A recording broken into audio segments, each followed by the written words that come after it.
करें सुख कहां है, ये पूछा। कपिल भगवान कहते मैया संसार में सुख कहां है? भोजनालय में जाओगे तो क्या मिलेगा? भोजन। औषधालय में जाओगे तो क्या मिलेगा? दवाई मिलेगी, औषधि मिलेगी।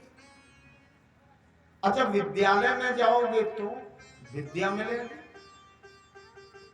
मैया तुम संसार में सुख की तलाश कर रही हो, तो बढ़िया बात कही कि संसार में सुख है ही नहीं।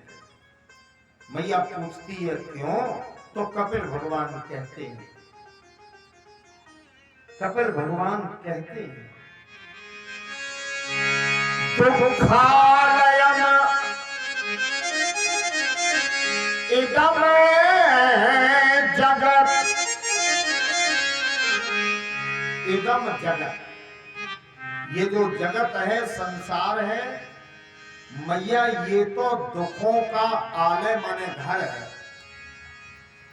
यहां तो हम अपने कर्म का भोग करने के लिए ही आते हैं।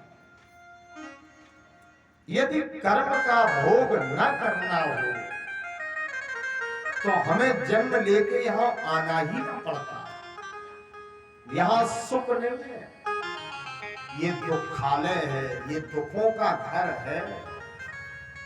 भैया यहां सुख की कामना कहां करता है? संसार में ऐसा कोई नहीं कि जिसको दुख ना मिले।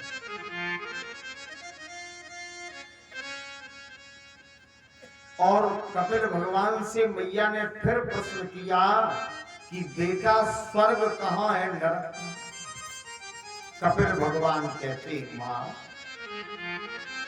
अत्रेव स्वर्गस्य नरकस्य।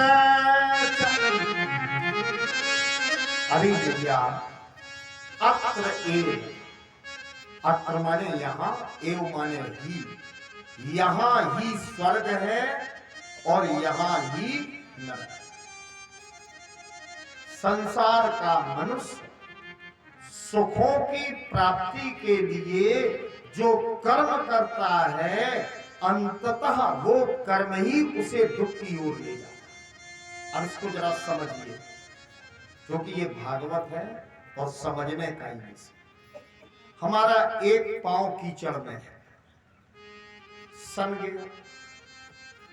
अब दूसरे पांव को जो सन गया है, पांव कीचड़ में हो गया, मैंने दुख में डूब गया।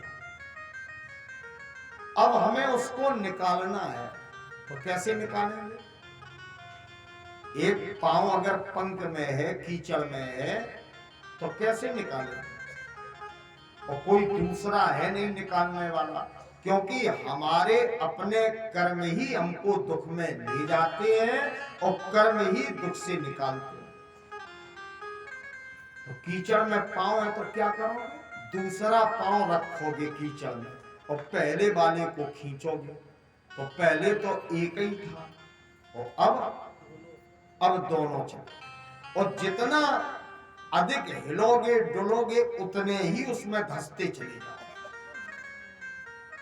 संसार पंख के समान है, यहां कोई निकल कहां था। एक पिता, एक बालक का विवाह हुआ, सोचा जब हम पिता बन जाएंगे और अपने पुत्र का विवाह जब हम कर देंगे तो फिर हम भगवान का भजन करें।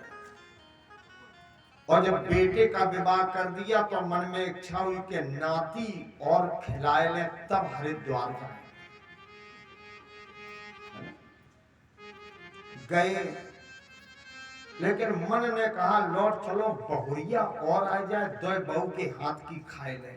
अबे कुल टाइम है, अबे तो उम्र